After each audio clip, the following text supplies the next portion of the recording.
people who've been following me. What are the art people? They're aliens. Open your mind real wide now. I'm freaking out, man. You are freaking out, man. Dragged into the light, truthers, reptilians, super soldiers, and death inside an online cult. Tony Russo, the author of that book. Yeah, it's a fascinating read. And am I to you're an investigative reporter as well? Is that? I'm a regular reporter. Sometimes I have to investigate. Okay. Yeah. All right. So are you a broadcast journalist or just a regular journalist? Print, actually. I was print and then digital for a while.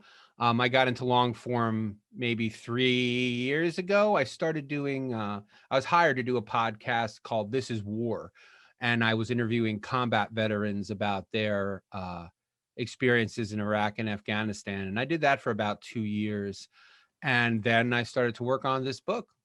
Wow. And before that, I was, pretty much, I wrote about beer. I wrote about, businesses. I covered council meetings and town meetings and sewage and zoning. And if it could be written about, I would write about it. So I have a broadcast degree in journalism myself. So I've worked in the newsroom and TV stations and radio stations, and yeah, we're all the same. Yeah, if it's a small enough, I live in a small market, so you write about whatever, right? Whatever happens. Well, sure. Okay. So you do the podcast, you talk about the Iraq war veterans for a little bit. And now you're talking about an online cult, basically to a certain degree, taking a couple lives away. Yeah.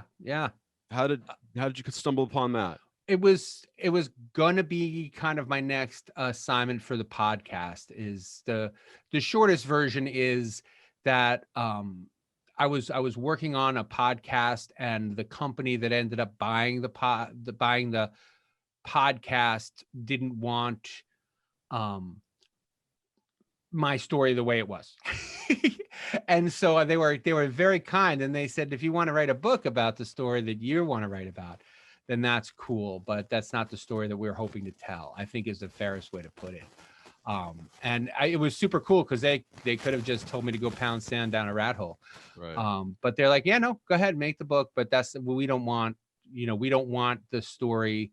They told a different story. It came out. And it was a really good podcast, and it wasn't radically different. It's just, I was always have been really more interested in the cultural implications of religion than in the, I'm not a true crime guy is the thing. One of the, I was talking to a friend of mine who was an editor, and I was telling her that the only legitimate criticisms I've gotten so far about the book, all of the reviews, I've gotten 1 or 2 negative reviews, but they've all been positive.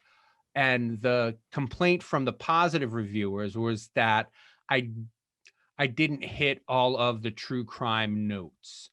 And I guess that makes sense because I'm not a true crime writer. I'm not in the genre in a way. One of the things that I don't talk about, for example, is mental health.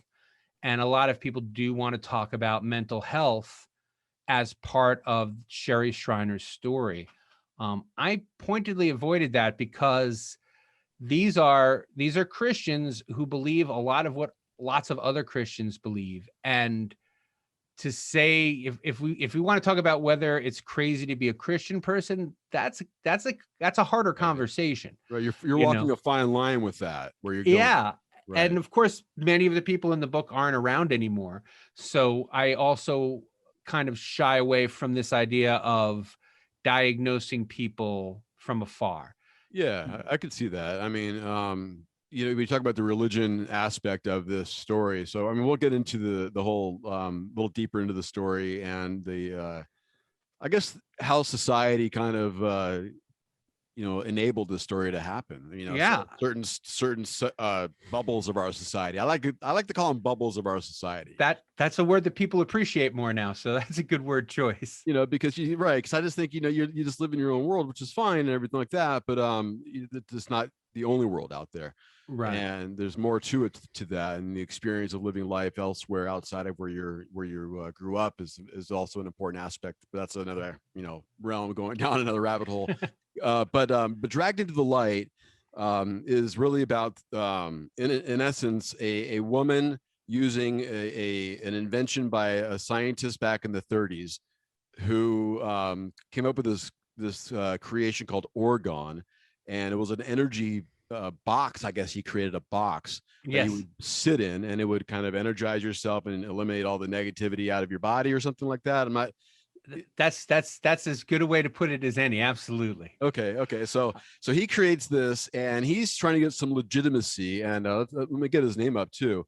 Wilhelm Reich is his name, and he's the one that created this. It's kind of a sound bath in a sense, and he tries to parade this invention around to the government and even to Einstein as well. Right. But nothing happens with this. And well, it's made up. That's probably why. Right. And so the thing about Reich is he's working. I mean, he worked with Freud. This was a real psychologist. He was a psychiatrist. He did the first serious work on the idea that sexual repression could have psychological consequences. Like that whole idea that's his idea. And we accept that because it's true, like if you're sexually repressed, it's going to manifest in other ways in your life. And so he, having gone that far, he said, well, how can I cure it? And he thought that when a person had an orgasm, they were kind of participating in a ethereal experience. And now, for just a tiny bit of historical context, this is the atomic age, right? X-rays and splitting the atom and ultraviolet rays. And there are all these things that were previously speculated about that we could now measure and control. And he thinks that orgone is one of them. He thinks that orgone is like ultraviolet radiation. It's out there, but it's positive. It doesn't hurt. It only helps. And that's why he goes to Einstein, because he can measure stuff like that. And one of Einstein's assistants immediately sees what the problem is, and he says, no, there's nothing special about this box. And of course, that's where Reich kind of goes off the rails, because he's a scientist. He's a soft scientist, but he says, well, you guys must not have the tools to measure it yet. Rather than saying it doesn't exist, right, we say that the tools to measure it don't exist. Right. Prove to me why it doesn't exist. Exactly. And that is, and that's how he starts this this kind of revolution with orgone. And people, I mean, you can buy it today, and not just Sherry Shriner's. What was interesting about Sherry Shriner, the cult leader, was that she made it a Christian thing. But when you think of New Age crystals, you're thinking kind of about orgone. If you go to look at it online, a lot of the orgone you can buy online that's not Sherry Shriner's is a pyramid. It looks like a little glass pyramid with kind of cool designs in it. It's pleasant to look at. Sherry's are ugly, but the normal ones they're pleasant to look at. They look a little bit kind of like homemade bars of soap. They really did. Sherry's are not. Right. They're not good to look at, and they don't work. But so Reich actually started saying it could cure cancer, and that's when the FDA had to step in. And and eventually they jailed him because he wouldn't stop selling this to cancer patients. Right. And the story that I like to tell about why he thought the orgone box worked has to do with my experience with acupuncture, which I'm not against holistic medicine at all. I know that holistic medicine works. But I was suffering from terrible anxiety, which I'd never had a trouble with before. And I was in my 40s. And so my wife convinced me to go to this acupuncturist, and I went for 3 trips, and he absolutely cured me. So I'm not going to say he didn't cure my anxiety, because he did. But my experience was I'd go in there and he'd put a warm light on my stomach, and he'd put on classical music, and the whole room would be dark, and he'd put pins in my ears, and then he'd leave me there for half an hour. And I would feel fantastic afterwards. But it occurred to me that, if you sit in a dark room with a warm light on your stomach in classical music for a half hour, you are going to feel better. It's like forced meditation. You don't need to pay 150 And bucks for that. exactly. And I'm a huge fan. Like meditation is a real thing. It helps Sure. you Yeah. get your head straight. Yeah. So I'm not casting any aspersions on meditation. I just realized that I could put a heating pad on my stomach, put on classical music and close my eyes and feel better after 20 minutes. That's the reporter in you, I believe. It must be. And this is what I think was going on with orgone. One of the things, William S. Burroughs used to use it when he was dope sick. He had one in his house. And when he got dope sick, he would go down and he would get in his orgone box until he was feeling better. And again, of course he would feel better, you know. Well, I mean, a lot of it is also that you mentally, BS'd yourself into it being available to, heal yourself, and you believe in it. It's in a placebo. I mean, Yes, and it can work, and if it does work, that's fine. And if it does bring you inner peace, that's fine. It's not going to cure your cancer, Right. And that's where oil. The holistic healer that I went to who did the acupuncture, he was very open about that. He said, I am not a doctor. I can make you feel better in some ways, and some things I'm going to say you better see. I'm not going to fix your broken arm. I'm not going to cure your cancer. I'm going to give you a better sense of well-being using these tricks that people have been using for millennia to feel better. But well, if it's literally a broken arm, I'm not going to pray over it. I'm going to send you to the hospital. Right. So this orgone gets created with really the best of intentions. Yes, I think so. It's not nefarious. It's for positive use. It's to help you out. The doctor doesn't get anywhere with that. Wilhelm Reich is his name, who created this. And so kind of it goes in the back ways, in the back alley. It's, it's not even unheard of in a sense, right? It's kept alive for some reason though, through the New Age movement picked up on. Okay, they picked it up. Huge. The Pacific Northwest. There was this guy's name. In the 70s. I think I'm sure it was in the 70s. Okay. I'm sure there is, to this day, you can look them up. There is an Orgone Institute in Princeton, New Jersey. Oh wow. So maybe there is something to it. It's been there the whole time.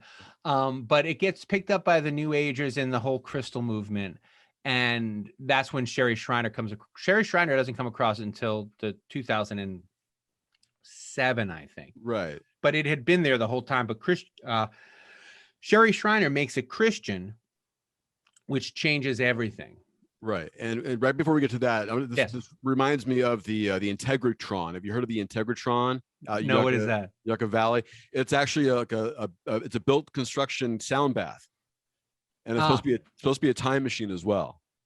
So there's a big story behind that. You should look into it. The Integratron. I'm writing it down now. Yeah, Integratron, and it goes way back, man. It's out in Yucca Valley, outside Palm Springs.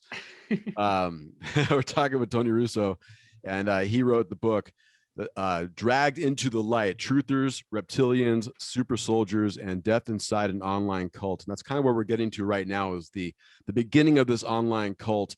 Not a cult per se as people living in the same place. It's not a commune.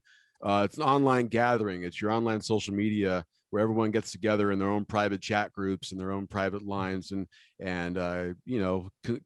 conduct the which is more truther than anything else. Right. Yes. What's more truther than this? No, it's just it's a crazy dive into the psyche of Americans who want to believe in something so bad that they'll believe in anything, really. And in my perspective, after reading the book, it kind of reminds me a little bit of after 9/11. A lot of conspiracies came out of 9/11, but a lot of answers weren't given. A lot of questions are still out there. A lot of people still think the buildings were imploded on purpose inside, and there's a lot of proof to that. Even the announcer Peter Jennings said it on the news. It looks like it's like a demolition building pulled is what it looks like. So, but we've given different answers to that. So the truth was distorted on that day. That's when the truth was distorted, I believe, for a lot of people who were unable to handle that situation. And I believe that's kind of maybe because the majority of the people who are in these cults who believe conspiracy theories are 50 to 70 years old, aren't they? The majority of them, aren't they? Many, yes. they're almost all truthers. Trutherism is, I think, the only conspiracy that has an actual date. Like, we don't know how long people have been worried about lizard overlords, and we don't know how long people have been, like, there's evidence that somebody else may have discovered Oregon in the 1840s or something, but we know that September 12th, 2001 was the birth of the truther movement. And that is a heavy influence. And I'm from up that way. You could see that I grew up in Jersey, but I grew up across the river from the bay, from the Twin Towers. And Stephen Minio, who is one who he dies on page 1, so it's not it's not a spoiler, but Stephen Minio, who died as a result of his affiliation with this cult, he grew up again within sight of the Twin Towers, and he was probably about 17 at the time, and it broke a lot of people. It just shattered the faith, and I think that you're very close to the point where it doesn't matter whether, well, I'm sorry, I'm sure it matters to lots of people whether or not it was a conspiracy, but the fact that we didn't get the kind of leadership that we had hoped we would get in a crisis is, nobody came out and said, we know what's going on, this is what's going on. Everybody came out and said, we don't know what's going on. And when your country has been attacked and the government says we have no idea, that is a tough break. That's like, especially for people who are very, I don't know if I've said this in a blog or in the book, but these are people, many of the Christian truthers, they are very God and country, and they're heartbroken. Like, they feel betrayed. They're the ones who are like, we have the best government, God is on our side. And when they felt like they were abandoned by both God and government on the same day, they didn't know where to turn. And so many of them turn to people like Sherry Shriner, or, the nutball out in Alex Jones or whatever, any of these conspiracy people. They were there waiting to say, you see, I've told you all along, the truth isn't what you think it is. My truth is what really is. I want to read a quick little blip from chapter 3, if you don't mind. Please. All right. Although Sherry Shriner is the one who brings us all together here, and I'm going to kind of like lead into this, how Sherry is and who she is. She attended church as a Christians as Christian schools. I'm going to repeat that. I'm going to edit this part out. Although Sherry attended church as well as Christian schools, by adulthood she came to hate the idea of organized religion, considering it a new world order bent on destroying the word of God. This isn't uncommon among the conspiracy theory crowd. Such thinking has to do with a combined deep mistrust of authority and overconfidence in your own expertise. There's no point in trying to break apart this constant low-level paranoia with logic. It's governed by fear and arrogance, coalescing into a persecution feedback loop. That's chilling. And it puts a lot of pieces together for the world we live in right now, because this did precurse, the Trump world. This precursed 2016, 2015, because you said it started in about 2006 or 7. Yes. Well, Sherry's, her first book group was 2004 or so. Oregon is when she picked up in 2007. She was in the preacher business beforehand, but she didn't really start to catch fire until after 9/11, where people were just desperate for answers. And she's just someone who maybe try to capitalize on an opportunity online to do something and grab people into her circle. Oh, absolutely. Absolutely. One of the things you mentioned Trump. The really interesting thing was, she and many of her people like her, many of who we now would consider alt-right, were anti-Trump right from the very beginning. And then once they realized that their anti-Trump rhetoric wasn't paying the bills, they kind of flipped, because Sherry had said that, Trump was a lizard and Trump was run by the New World Order. and she must have been getting pushback because she was saying that, in the run up in 2014. And of course, before that, because he was on television, and everyone on television is a lizard. And then once she and other people, I think like Alex Jones and any of them, saw that he was appealing to the same people, they said, well, why not go? Why fight against this? Why not be part of this idea that we're all going to take down the new world order together with Trump kind of at the head? Right. So she was against Trump before she was before him, if I can borrow from political discourse. Yeah. Yeah, no, that's interesting. I mean, and I didn't mean to like call them out, but the most part, when you're looking at conspiracy theories today, I mean, it's coming from that Oh, support absolutely, group, if you will. So it's interesting to know that these might be the same people that would have bought into, Sherry's line of work, as far as, just wanting to be a part of something, wanting to be a part of a group of people that share the same feelings and know that they're not alone in these feelings. Absolutely. I've said this mostly to people. people don't talk to me for very long. But if Stephen Mineo had lived, he would have been in Washington on January 6th. There's no doubt he would have been in Washington on January 6th. So let's get into this real quick. Let's get into the book more, and let's get deeper into the book, because that's kind of how the book's. There's no surprises in the book, which is because it's a true story. Yes. I mean, it's your look at it, your investigation into it, and what you found. So it was very fascinating to follow along on, your interjections into the, in between the storyline you're telling, and how this is working out, and how it ends up, in the end, which is sad and disappointing, but yet not shocking. And it's just it's sad, I think I had a woman from Australia send me an email that says, do you really think it's hopeless? And I said, I don't know if it's hopeless, but I think that we should really pay more attention to this kind of thing. Well, yeah, we definitely should pay attention to what's going on here. Absolutely. But I'm talking more on the sadness of Barbara and the way her ending happened. It's because that's what happened in the end. Is this guy Steve Mineo, who you mentioned before, followed Sherry Shriner online. They became very close. He was an ordained warrior, right? What they call him, a warrior? Orgone warriors. Ordained, sorry. That's all right. Orgone warrior. He dropping the pucks around town, dropping them around the Super Bowl in New Orleans. They had a big thing about that.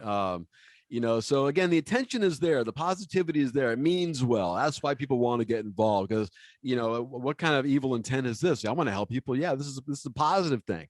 It seems that's the carrot. That's the carrot. You think you're working for God? Yeah. Right. So this is the true mission.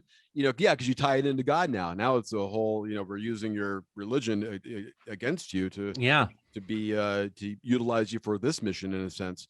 So this guy Steve gets fully involved, very close to her, and then you start looking into like a love relationship start happening out and about, and throughout some of the members of this group who are leaving religious cults themselves of sex is the shameful thing in life.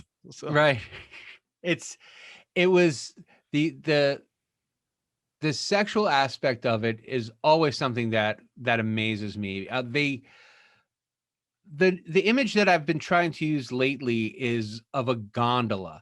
The boats in Venice, they push them with a stick, right? They're and for them, facts are like a gondola stick. You can use one fact to push off, and then when you get to the next point, that first fact doesn't matter at all. You can just keep pushing as if that other fact never happened, because you've already moved past it.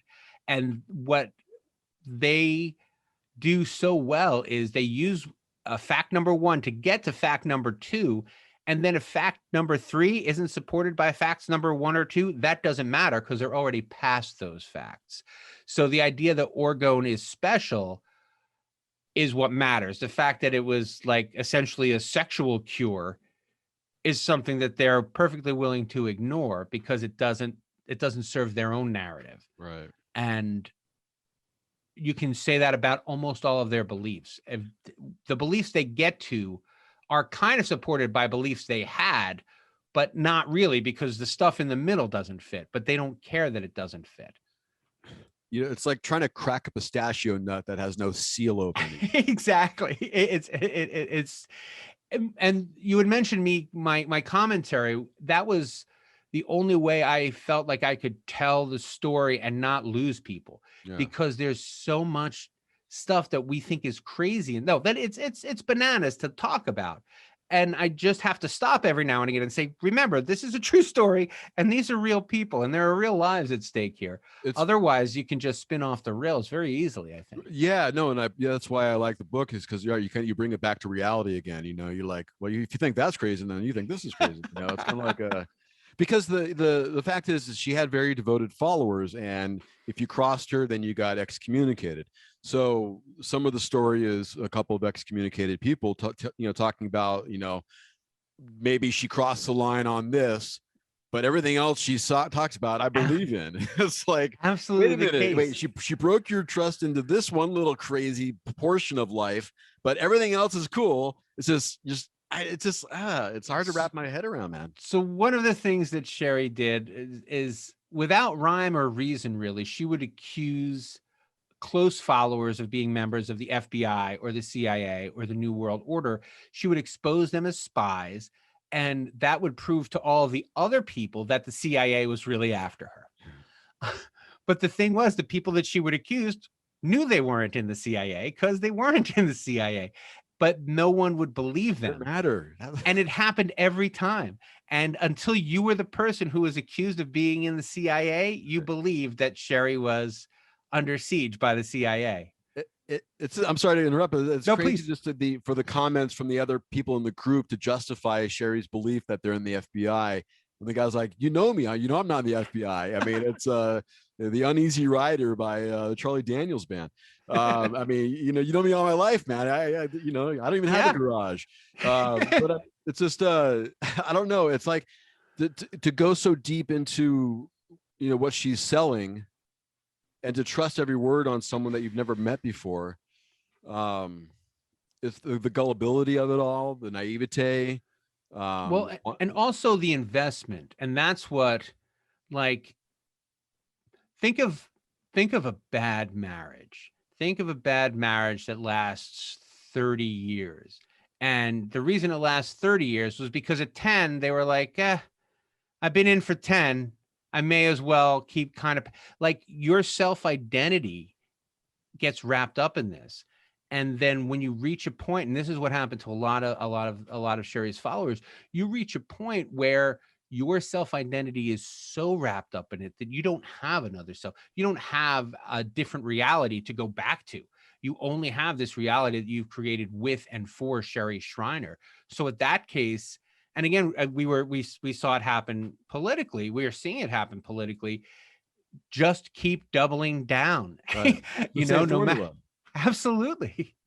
It's the same formula. Yeah. The buying, of course, with the ballads in Arizona, bamboo on the bamboo fibers and right. Weird stuff like that.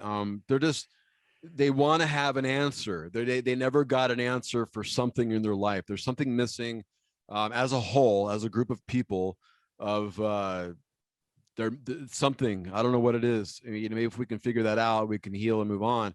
But I mean, well, I think it's this quest for surety, and the reason that I think it tends to affect the very religious is because they were brought up, many of them were brought up with this idea that there is this immovable truth about your place in the universe in relationship with God.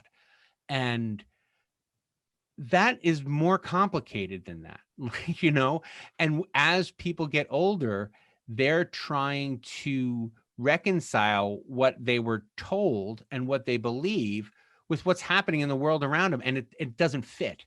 There's all of the things that they thought, many of the things that they thought were true are false. And other things that they thought were true are problematic. And there's no way to fold them into their beliefs. So for them, and again, this is very, very kind of basic explanation. But for the majority of them, it's like, all right, I either have to abandon all of my beliefs or stop accepting stop accepting things that don't already coordinate with my beliefs. And many of us, as I said in the book, many of us do that like day to day. We're like, it's fine. It'll be fine. I know that this, I know that it's stupid to not walk under a ladder, but I'm going to not walk under this ladder anyway. But it begins and ends there. For Sherry's people, they came up with this commitment that just won't hold anymore. This commitment that the government is there to help you. This commitment that the church is there to help you get better in touch with God. And then you look at it and you say, that's not what's happening. So it must have been undermined by the devil. I can't be, given that I can't be wrong, what's the problem? Right. And it's never self-examination on this. Right. It's nobody questions it. Could be, how can you, right? Right. Like in a sense, how do you, I mean, it's taking advantage of that for sure. I mean, it's, and there are no rules about what you say about religion to get money out of people. Like if I say this orgone box is going to cure your cancer, right, I go to jail. If I say, if you send me $1,000, I'll pray that your cancer gets cured, that $1,000 is tax deductible, and I am not responsible for your dying of cancer. Right. And that's a weird. I'm certainly not claiming that it should be done away with, but I think it's something that we have to remember that, when you don't have responsibility for what you say, like religion is one of the only places left where you can say the most horrible things without consequence. Because they're your core religious beliefs protected by the Constitution. That's why you get people, preaching in double tongue, and double speak and stuff, because they don't absolutely care.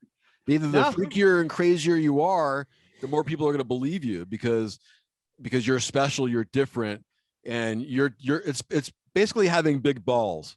It's absolutely it's what it is. I mean, you're a preacher, you're a swindler, you're a hustler, and these people want to give you money and in hopes of a better life for themselves, and I can bring that to you, man. Absolutely. And there's nothing for it except for those of us on the outside to say, hey, maybe this isn't the best way for you to spend your money, or maybe this isn't the best way for you to spend your time or your energy. You giving me money is going to make you feel better. Right. It's, I mean, I woke up to religion early on as a kid, and it could have been because I smoked weed at a young age. I'm not quite sure. That I kind of got aware, or I was woke of religion to a certain degree. Right. But our block was full of different religions left and right. I mean, we literally had about 7 or 8 different religions on the block, and all the kids played in the street together. There was no big deal.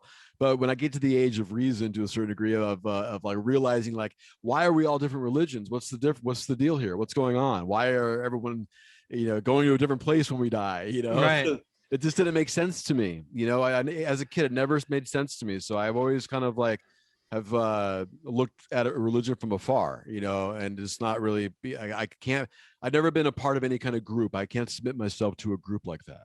It's weird because what I've been trying to kind of come across is if going to church makes you meaner, stop going. If it makes you nicer, keep going. Right. If you're only angrier, I mean, but the thing is they're out is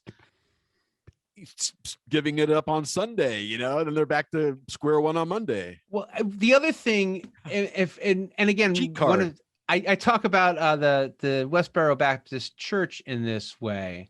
If you saw a train going at someone, you'd feel responsible to go and push them off the tracks. And this is why it's so important to remember that these people really believe there's a train coming, and they really believe they're throwing us off the tracks. Right. And if I push you off the tracks and you come and you're like, hey, that was me, and you pushed me down, you're like, I made you didn't get hit by the train because of me. Right. Right. except I think they're transimaginary and they're just going around pushing people down for no good reason. But that doesn't, what I think doesn't matter because I'm not the one pushing people down. They are, and they believe it. And I don't think Sherry believed it, but I think Sherry's people believed it all the way to the core. And that is how, when you have someone who's in charge who doesn't believe, in charge of people who believe with all of their hearts, Yeah. that's a recipe for disaster. The cognitive dissonance that goes on, and again reminded of the excommunicated scoffing at Sherry, but still spreading the same message to a certain degree, not completely leading the whole thing. I mean, it seemed like Brother Rich was going to be that guy, you know what, dude, I got sucked in. I'm sorry. I can't believe I did that. And I regret everything. Steve, you should probably do that too. But no, they're like doubling down on that. Yeah. This Oregon's it's got to save the world. We're still on this mission to save the world with Oregon. Well, and the idea that Sherry is a spy now, or that Sherry is a reptilian. It's so easily moved. That's the thing, is like, again, they're excommunicated. Sherry calls them FBI, and then I can't remember the woman's name, but she jumps in and starts saying, if I trust Sherry, and if you're acting weird, I believe her too. Yeah. So it's just it's just I don't know what it is, man, because we can't relate to that. We can't succumb to that, because I think not just religion involvement, but maybe environmental involvement in their life, maybe a poor background, or maybe abusive family, or something else. It's okay. So here is a trigger warning for people who believe in UFOs. I'm not accusing anybody of anything at all. I believe in UFOs. I believe in UFOs. That's fine. That's fine. I that's not the question. Okay. But I'm going to go very close to that. So okay. I just don't want to hurt anybody's feelings. And I don't want to, like I said, I don't want to diagnose anyone from afar. But the number of these people, these women who had monsters coming into their bedrooms in the middle of the night when they were children is chilling. And to say that I was attacked by a demon when I was a little girl sounds like something, to me, sounds like it may be a coping mechanism of some sort. And that's as close as I want to get to it, because it was pretty irresponsible to say what I just said, but it's something that we at least have to put out there. It's something that there is, I mean, there's evidence. I cited in the book, one of the reasons that the Pizzagate kind of thing, one of the reasons a lot of these fringe people are very interested in child trafficking and pedophilia, in stopping child trafficking and pedophilia, is because they tend to be victims. It's the most victimized group in the country, the ultra religious. And that, I mean, I didn't find any ties. I didn't get any evidence. It was a bell that couldn't be unrung for me, and it's something to take seriously, whether or not there are UFOs. If there are demons sneaking into your child's room at night, take them to the police. Don't take them to your priest. I think is what I'm kind of getting at here. No, that's a good point. It should be, if anything, both. Yeah, I mean, both is fine with us. Report that stuff, because because you don't know what it is, and you're right, it could be a coping mechanism. We don't know. No, there's no way to tell. But there's no way to tell. I mean, but there's a lot of I could see your point with that. Dragged into the Light is the book. We're continuing on here with Tony Russo, who wrote the book, talking about the religious aspect of it all, and the ease of people getting involved. Kelly was one of the followers who was a very religious girl, very confused woman. She killed herself in hopes to go on a mission and come back. Yes. Her mission was to come back to Earth, or wherever she thought she was going. I've spoken with a couple of people. I haven't spoken with anyone who doesn't believe that she believed she was coming back. Other investigators, we all pretty much have the impression that she wasn't sure if she was coming back in that body, but she was pretty sure she was coming back. And what is kind of interesting and a little terrifying about Kelly's case is, we were talking about people you had mentioned before, right? You go to church on Sunday and then Monday everything's forgiven, so you can go back. Kelly didn't believe that. Kelly, like, what if you lived like this ultimate kind of Christian life? You're giving to the poor, you're helping out the homeless, you're just throwing yourself at these social problems because you think you're an actual angel. We normally say that's a pretty good thing. No one worries about your mental health when you're like, God told me to feed the poor, so I'm spending all my money to feed the poor. And then, you kill yourself and everybody's like, well, she was crazy. Well, I think crazy, I mean, certainly troubled people are the ones who end up committing suicide. And certainly people who reach that point, the people around them wish they had known more. But, there aren't a lot of cases where someone is like, oh, well, you're just being too nice, you need psychiatric help. And that's what Kelly was really the heart of the story for me, for that very reason. She was, people are like, well, maybe she had undiagnosed schizophrenia. I'm like, maybe, but maybe she really believed this. And if you really believe you're going to heaven, like, again, I don't want to call people crazy if they really believe they're going to go to heaven and see God. That's not a conversation we're ready to have as a country, certainly. We can't just say that. Go ahead. Sorry, how old was she when she died? She was 22. 22. And it just, the way you describe her, yeah, I mean, she seems like a sweetheart who's just kind of lost her way a little bit, really wants to do well. She wanted to fight and be a warrior for Sherry, and she got very close to Sherry. She worked hard for the group. There's no doubt about it. She went on the road trips. Yes, she was at the famous Battle of Fort Knox, which is right. the second most bananas thing in the whole book. Yeah, that Fort Knox story is very fascinating. And again, the justifying of it is another thing too. But here's this woman, Kelly, who devotes her life to this mission, kills herself, and Sherry Shriner, who's the leader of this group, basically with no empathy says, oh, it must have been the FBI was on her. Was that what it was? Or yeah, that it was? So I believe that Sherry had dismissed her from the group. I believe that the man we mentioned before, Brother Rich, had denounced her as a spy, right, and that Kelly had been cut off. Although there's Kelly was still encouraging people to buy Orgone up until the very end. So it's a complex situation at the very least. Yeah. There's a lot of jealousy going on. You can sense a lot of jealousy. Insane amounts of jealousy. And I'm sorry, just because we mentioned the Battle of Fort Knox, I just want to say really quickly about it.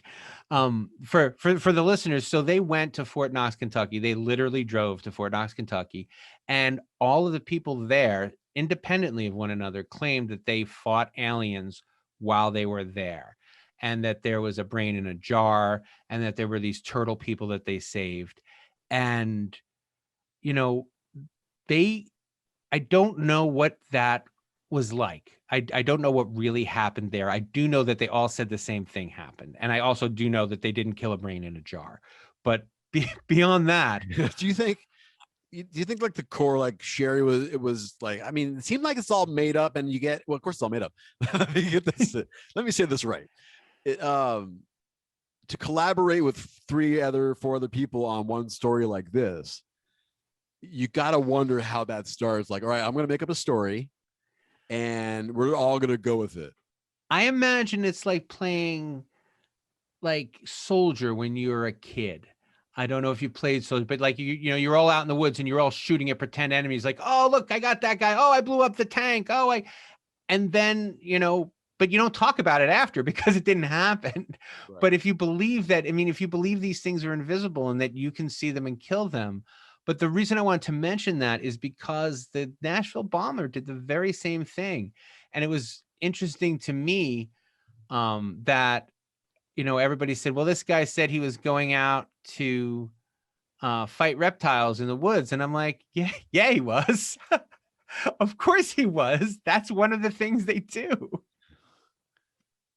So I mean, really, it's fantasy play. It's role play in real life. It's role play in real life, and the role playing solidifies itself in real life. We were talking about the placebo effect before, and I have one of my professors. I talked to him about that because he's very former professors, but he was very interested in the cognitive dissonance that lets this kind of thing go on. And he said, think of it as functional alcoholism. So you've got, you know, a functional alcoholic up until the very end. They show up at work clean shaven, they do their job, but they're just drunk 60% of the time. And he said, think of the paranoia that way, where like you can hide it for only so long, but you can be very good at hiding it. And Kelly worked for a while in in a drug addiction place.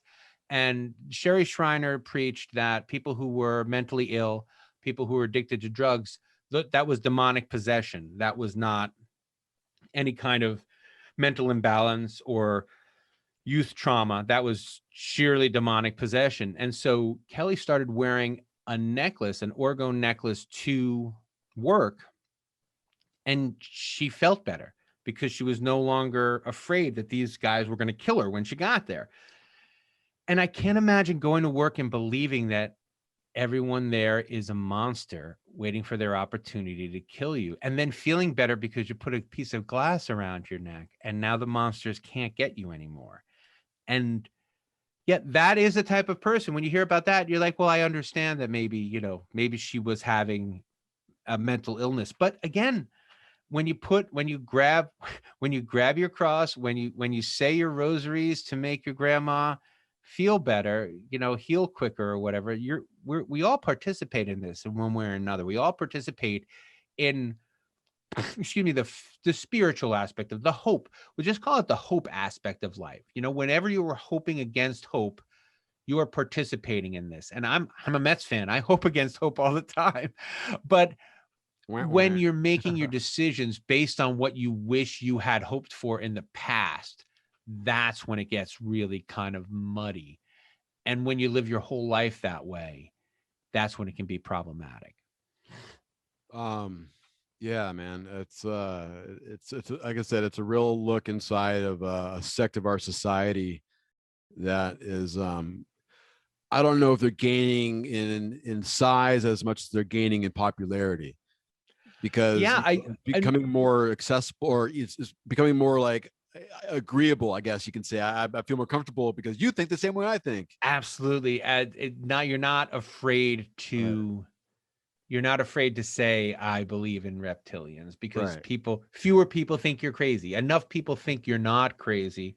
The DSM-5, is that a thing? There's a book that says what is mental illness and what isn't mental illness. And I think it's called the DSM-5. Okay. And delusion is described as believing in something for which there's absolutely no proof or evidence, and that not a lot of other people believe in.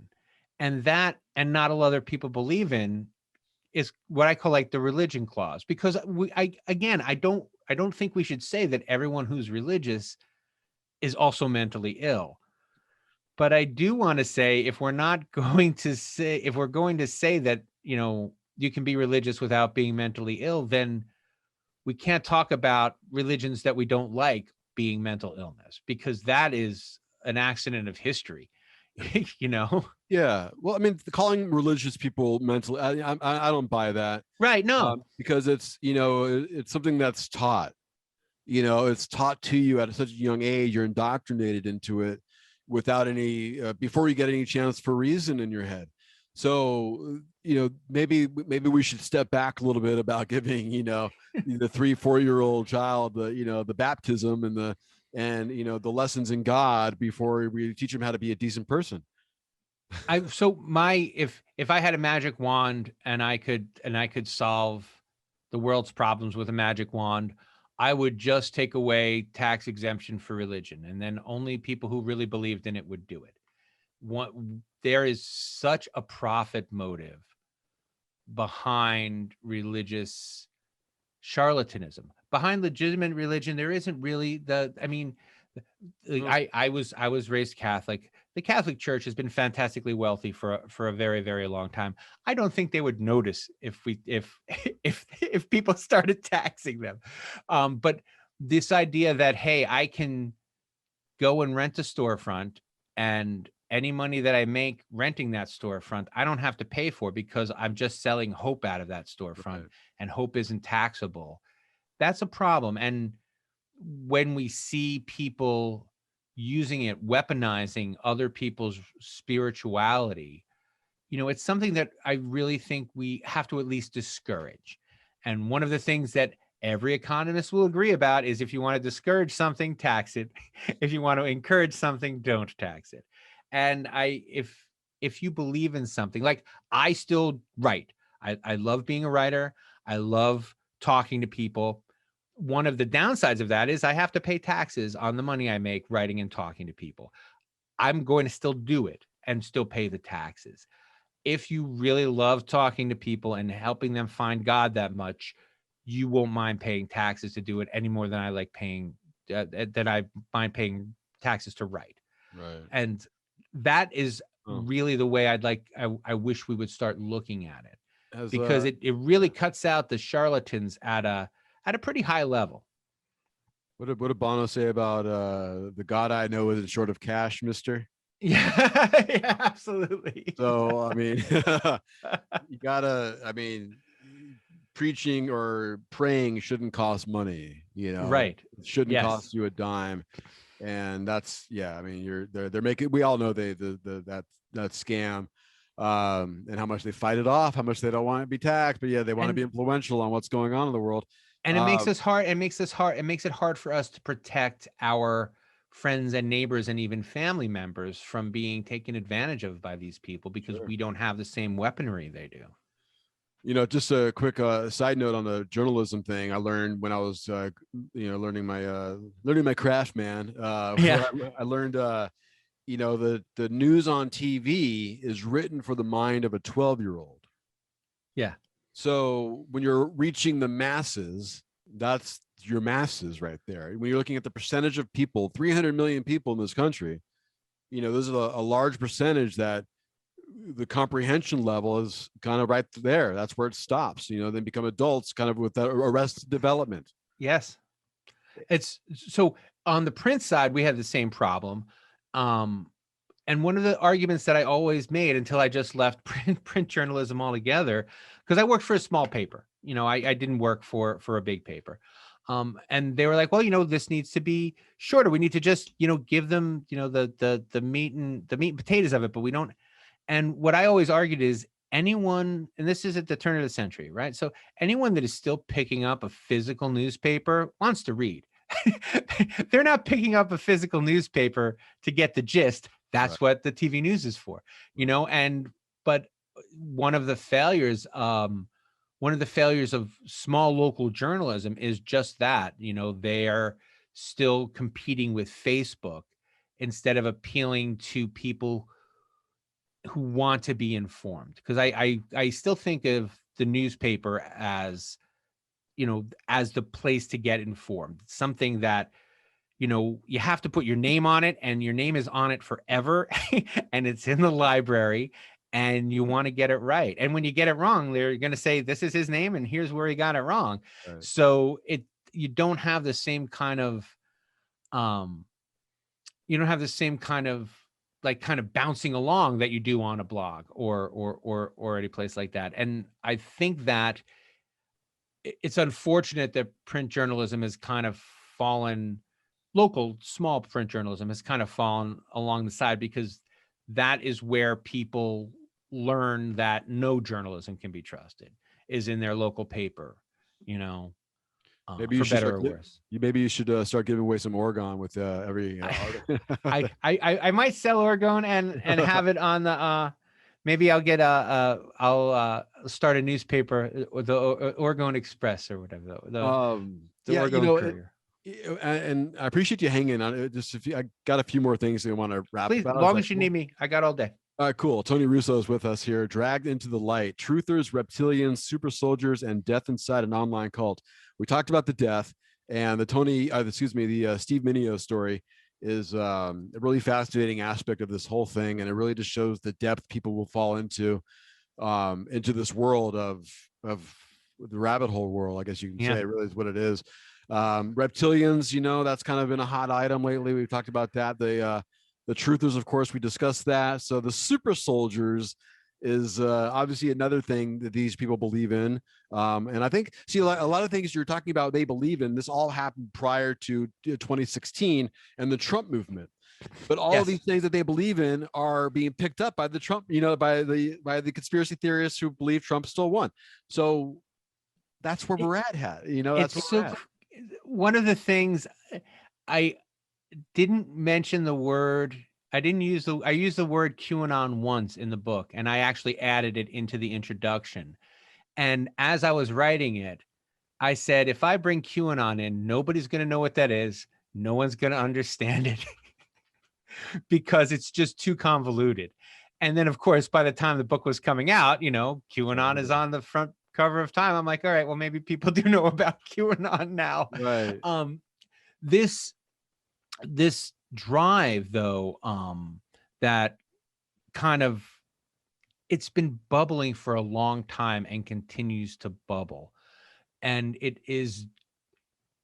they're not wrong, is what I keep saying over and over again. Yes, the government doesn't like you and is not working in your interest. Yes, your preacher doesn't believe in God and only wants the worst for you. But that's something you have to deal with individually. I've been teasing some friends who are, I think that if you're on Twitter, for example, and you want to talk about someone in politics, it should be your own personal representative. Like if your representative isn't your main focus, then you're part of the problem. Like I don't care what a representative in Michigan is doing. I mean, I wish they didn't do it if it's something mean, but I have my own representative here who's a piece of human garbage, and that should be my focus. But it's easier to focus on things you can't be responsible for. Like I'm responsible. I didn't run against this guy and beat him, and now he's, right, the congressman for life. I can't do anything about that. I know that. This guy's got this job forever, and I'm powerless. But I can point out the evil in the world. I can say, well, look at what that person's doing, or look at what this other person's doing. Things that I'm not responsible for, I can have a louder voice about.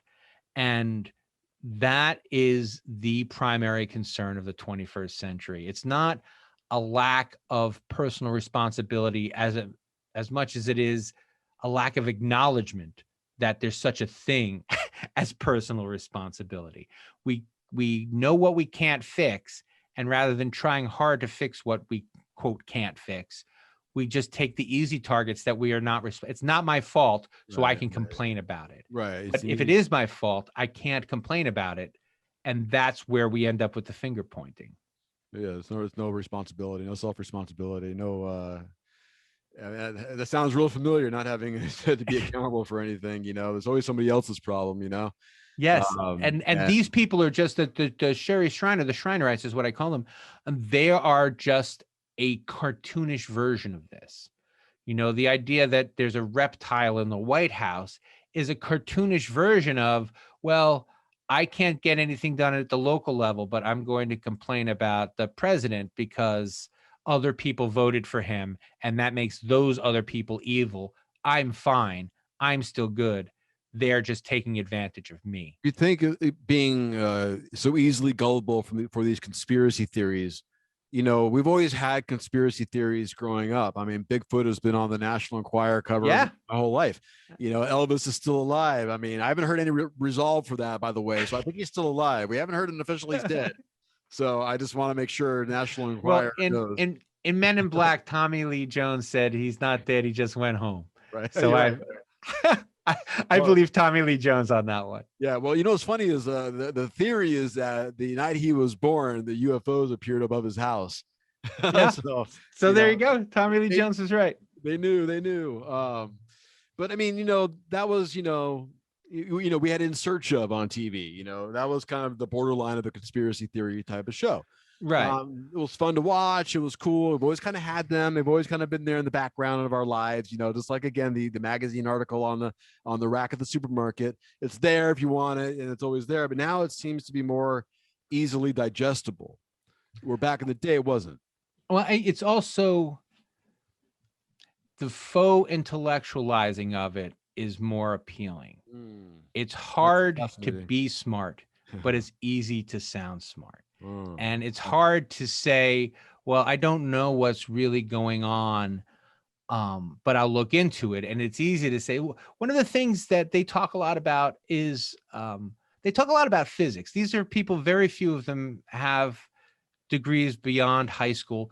Some of them haven't gone to high school, but they're talking about quantum physics and how that allows time travel. Right. Like, you don't. It's rather than admit a shortcoming or an ignorance on something, you double down on how much you know. And when there are no rules, it's a lot easier to be smart than when there are rules. And this notion that nobody wants to be talked down to, right? Everybody wants to be treated as an intellectual equal, whether they've done the work to earn that or not, is one of the difficulties. And the other difficulty is people who are, public intellectuals don't want to seem like they're talking down to people. And so it's like a perfect storm of, I don't want to hurt your feelings and I don't want my feelings hurt. But the queen of double downing was Sherry Shriner. Absolutely. There's nothing. Yeah. I mean, I just enjoy watching her try to, well, I didn't enjoy it, but to a certain degree of like, she just can't stop herself. She's just like, she's all in on this, man. I mean, and she knows she's full of it because she's completely lying about specific events where you can fact check. And not only that, like, she will contradict herself within a show and not address the contradiction. Right. I listened to too many of her radio shows, and she's clearly talking off the top of her head about larger points that she's thought about in the past. But she will say the wrong word, and instead of correcting herself, she'll just carry that wrong word through for the rest of the 2 hours. Okay. It's just this maniacal, like, once you admit That's the way I say it. Once you admit that you could have been wrong once, then you may be wrong all the time. You open up a door for them. Oh, she right. That word. Our Lord and Savior didn't say the word right. I'm not infallible if I ever make a mistake. Right. And so if you don't acknowledge a mistake, it's the same as not making one. And again, that's something that we see play out every day, in certainly in national politics, but also in regular life. We all have that friend who tells a story and you're like, that story is not right. And then they make you like the co-star of the story so that you can't, completely debunk them. And you're like, all right, fine. Yes. You beat up the 12 ninjas and I tripped the 13th one. Fine. But go on with it. Right. Yeah. They bring you along. They implicate you in it. And once you're part of it, you can't, once you have skin in the game, you have to stay. You have to stay or leave for a very good reason and very pointedly. And the leaving is just so much harder than the staying is. Well, I mean, it's so much easier to say, well, she meant to lie for a purpose, and yes, you yes, just absolutely. Justify it. I mean, that's what most religion is justifying it in a sense of it is okay to do this.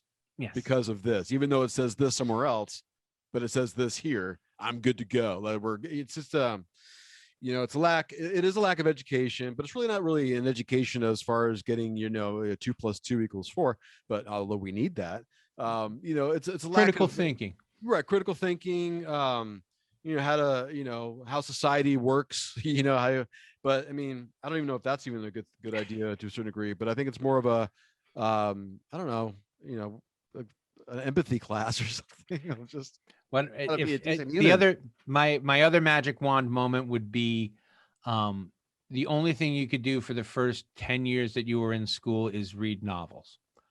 Um, and because that makes you empathetic. And once you're done, developing an addiction to reading that's going to keep you being an empathetic person, then we'll give you some facts to work with. Because facts are only useful if you're going to help people with them. If you're going to Right. make people feel bad on purpose, you shouldn't have them. Will audiobooks count? Yeah, audiobooks would count. Okay. Thank you. I've listened to a few of those, but I read yours and I really did enjoy it, man. Well, I mean, thank you very much. the storyline was fascinating.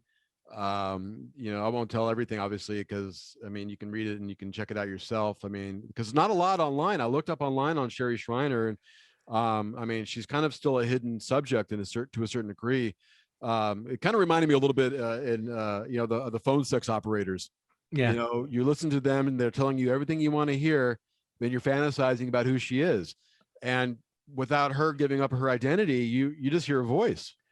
It's very much her allure was the fact that she created this mystery about, where she was and who she was. She didn't lie ever. And well, except about being, I don't think that she was as poor as she made out. But other than that, she didn't lie. She just let people imagine, what her life was like out there in the wilderness, fighting the good fight against evil demons. I mean, she would say that UFOs crashed at her house all the time because they were coming to kill her, and the Orgone stopped them and made the UFO crash. This is a movie. This is a sci-fi movie. She wrote a movie, and she created these crazy scenes to I mean, this is sci-fi, man. This is science fiction. I mean, it really is. And I mean, it's like real. It's I don't know, man. I can't. It's believe it. Rationalize it. It's one of the difficulties is very many people think that my book is fiction. I don't. It's a common. They look at the cover and they read the back and they're like, "Oh, this is a fun story about aliens." And it's not fun, and it's not about aliens. No, just Google Steve Mineo, Google Sherry Shriner. I mean, it's all there. I mean, it's a deep, twisted relationship, like you said, very convoluted, very complicated. Involvement of people who have basically are living their life on the other side of reality, and that's their reality. And if you step outside of their bounds, then you're crazy. And if you stay in, then we think you're crazy. So there's really, you really got to wake up to your own self and realize what's going on. And the storyline leads to the death of Steve Mineo and the storyline between him and his quote unquote wife. And you even detail it down to the song they listened to. And I went to your website, Tracked Into the Light, and you have a song list to this book. It's great. I love it, man. I was very proud of that. No, I think it's awesome, man. I was like, this is the best thing ever. Are you kidding me? I was like, right when I saw it, I was like, let me pull it up here. All right. So Dragged Into the Light, you created it's on Apple Music and Spotify. Now the song that was between Barbara and Steve was Eyes Without a Face by Billy Idol. And yes. And I'm not gonna let this story ruin my song, just so you know, because I do like that song. But that they're correlated to this story is like, all right, it's sad. You can see how these two people who were just very hopelessly hopeless. Yeah. So Steve, the as far as I've come to understand it, I guess is the best way to put it without being too pointed. That was Barbara's, she called it her breakdown song. Like when she was at her lowest, she would listen to that one to kind of cheer her up. But, I don't know. So the night that Stephen Mineo died, they had been drinking a lot and using a drug called kratom, which is like a faux marijuana you can buy on the internet. Stephen took that in amounts that have been known to kill people. So he had a bunch of it in his system when he died. And I don't know if she broke up with him or not. I wouldn't be shocked to find out that she did. But something happened, and he went out into the woods and he shot off some of his guns, his gun sometimes, and he got her to shoot one bullet out of the gun when they were outside, and then they went back in, and at some point his hands were on the barrel of the gun. His hands were over the barrel of the gun, and her hands were on the trigger, and the gun was pressed to his head, and the gun went off. And the argument is that she didn't mean to kill him. Some people say that he committed suicide. I have a third theory that I'm not going to tell you because I think it's interesting, and I think you should have to get through the whole book, because if I just told you, it wouldn't make sense without the rest of the book. But the long of the short is that he ends up with this bullet in his head, and she goes to jail for it. She actually just lost her appeal recently, so she's going to do her time. That really bothers me. It really does bother me, because I think the way you tell the story as far as the police goes, it seems like the police didn't take into consideration Stephen's alter life, or maybe they did. I mean, it seemed like they should have, and said that this guy really lost it. And it's very plausible that this guy had his hands over his gun because he was pointing it at his head, and because you see that many times. Hey, here's the gun. Kill me. I want, this and that. And I mean, that's so yes. So my major quibble with the police, besides the fact that they eventually it was proved that Stephen's hands were on the gun, but they told her that his hands weren't on the gun. So that was a problem. The other problem was Barbara was probably still drunk out of her mind. She was probably in no condition to be interviewed, and I feel like that may have been a little irresponsible on their part. I think that they intentionally didn't do a blood alcohol on her so that they wouldn't get in trouble for interviewing someone because she wasn't clearly drunk, but she was probably a functional alcoholic, and B, hopped up on she just shot a guy in the head, or a guy just shot himself in the head in front. Either way, I've never been up close to a murder, to a death like that, to a violent death, but it's not something you're just like, oh, wow, that was weird. That's got to get you right to the core. I mean, if you put yourself in the position of being 2 feet away from a guy's head when it explodes, it's shocking, and it's tough that they interviewed her right then instead of sure. sobering her up. It's real sobering. It's a sobering wake up call at the end of the book is what it is. It's you want that kind of like oh, she got let off because they were both hammered, and you add guns to the mix, but here you are living in a state or in the side of the country where how dare you blame the gun for this accident. That is 100% true. She does make the qualification. So she was charged with 3rd-degree murder, which is only a charge in like 4 states, I think 3 or 5, someplace between 3 and 5 states. And it's acting with a depraved indifference to human life. And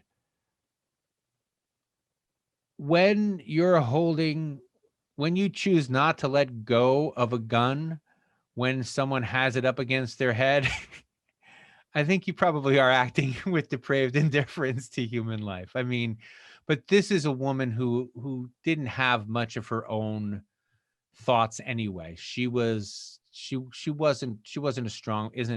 a strong person. And I don't know what it's like to be bullied into something like that.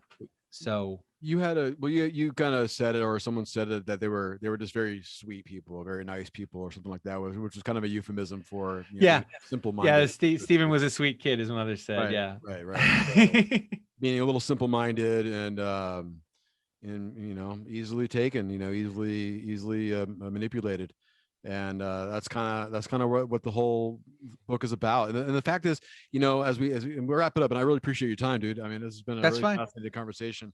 You look at this, and Sherry just, a couple years ago, she's no longer here. Right. So, as you see like one horror movie end, and then the serial murderer is dead at the end, and then all of a sudden you see the baby brother pick up the axe. You know what I mean? Right. And now the baby, that guy's the next leader. So who's could be the next Oregon leader? Who's could be the next Sherry Shriner? Because do you see that kind of ending, or do you see it just beginning? Well, the online persona that's leading the Shrinerites goes by the name of Rhonda Z. And they're still active, and they're doing some very early Christian stuff where they're going back into Sherry's prophecies and showing how they're coming true. So if you want to read what Sherry thought about COVID, you totally can. If you want to hear how Sherry predicted the Biden presidency, you can find that. Well, you throw so many darts at the wall, you're going to get right once in a while, right? It's absolutely the case. Or maybe it's not. I don't know. I mean, who knows, right? And there's also the Bible codes. Just real quick, the idea behind the Bible codes is that was one of Sherry's prophecy tools, is that the whole history of the human race is written in the Bible in code, and you can decode it and use it to prophesize. The guy who figured this out, quote, figured it out, unquote, was an atheist, and he didn't believe that the Bible. He believed that the Bible was written by time traveling aliens, and that's why it made sense that they knew all of human history. Once he put out his thesis, several mathematicians came forward and said, "No, you pick any long book, and you're going to find names from history in there." So Moby Dick, you're going to find Hitler.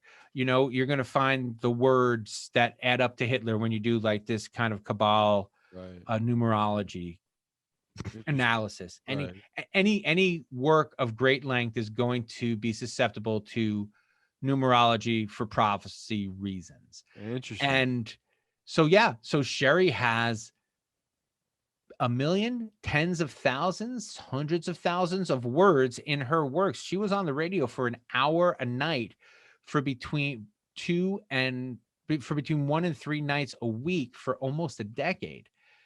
That's a lot of words. You're gonna, you'll find it. Her minions wrote it out too, right? Yep. They literally listened and transcribed. That was one of the things that Kelly did. She listened to and transcribed Sherry's.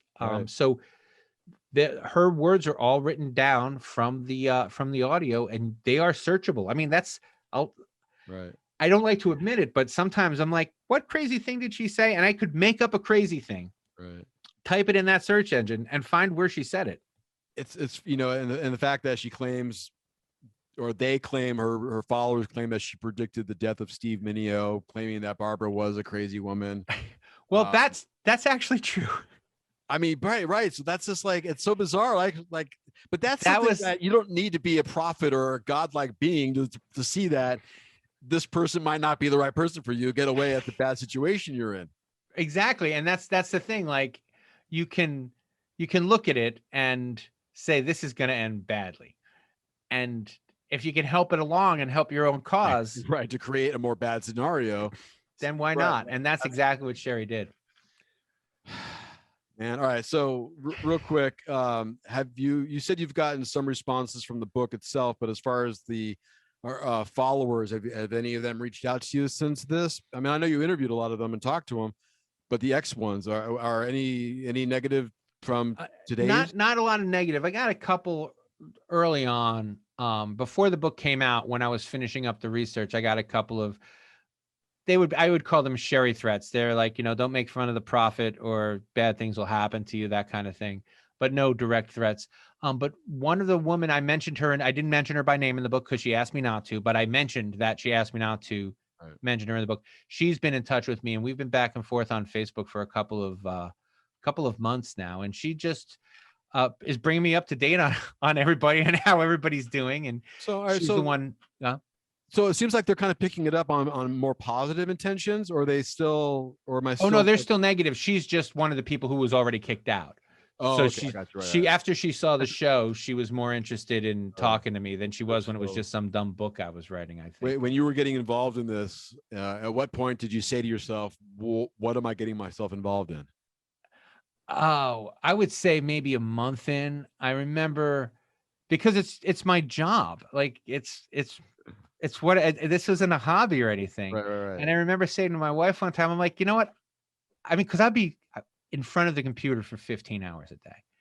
And I said to my wife, I don't know how much of this is research and how much of this is screwing around online at this point. Like, because it's just all like, and then this happened, and then this happened. Like Then you're like, all right, am I just looking for stupid stuff now, or am I collecting information that's going to help me write this book? You mentioned listening to something and turning it off because you couldn't handle it anymore. I was like, this is just insane. This is just Yeah.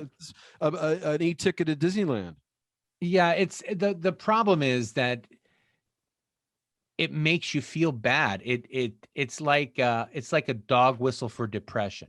Like you don't know why you feel worse, but you feel a lot worse when you listen to Sherry Shriner for a long time. And it's just sad that people get lost in it, and aren't able to recognize, the separate the bullshit from the reality. You know, the curse here, but it's a real fascinating trip into the psyche of a segment of our population, a sect of our population. Yes. the bubbles of our population that just don't want to be a part of the regular society, and they're anti-society, if anything, right? I mean, and they feel bad for us for not knowing, right? And they're the smart ones, and we're the dumb yeah ones. we're all the smart ones. Everyone else is crazy.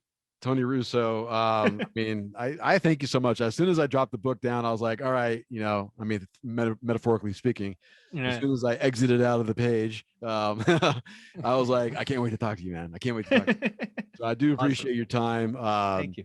Dragged into the Light, Truthers, Reptilians, Super Soldiers, and Death Inside an Online Cult is available now, and I'll let you tell people where they can find it. Oh, anywhere that you can find fine books and not so fine books. I'd like to hope mine is a fine book. You can find it on Amazon. It's kind of funny. If you go to Amazon, it'll say Sherry's book comes up with it.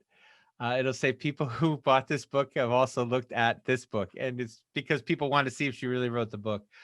If you like to support local, and I'm not accusing you of being a bad person if you don't, but there's a thing called bookshop.org, which is like Amazon, but you put your local bookstore's name in it. And so you order it from Bookstop, and they send you the book, and then they send your bookstore their cut of the sale, which I think is an awesome thing. And I wish more people knew about that. No, that's really cool. And you also have a few photos in the book to give people an idea of what we're looking at. Yes, what everybody looks like. And if by any chance you're in Billings, Montana, I'll be there doing a signing on July 6th.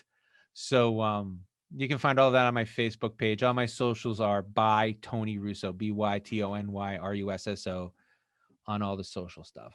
Right on, man. Well, I appreciate your time. I appreciate you sharing the stories. Like I said, it's a fascinating book. It's a little bit of a scary wake-up call kind of book, to let us know that these people exist and they're out there, man. And they mean it. And they mean it.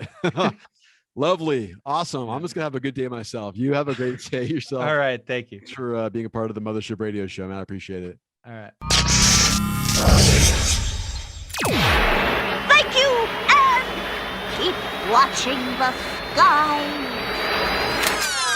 A lot of people don't realize what's really going on. They view life as a bunch of unconnected incidents and things. They don't realize that there's this, like, lattice of coincidence that lays on top of everything. I'll give you an example, show you what I mean.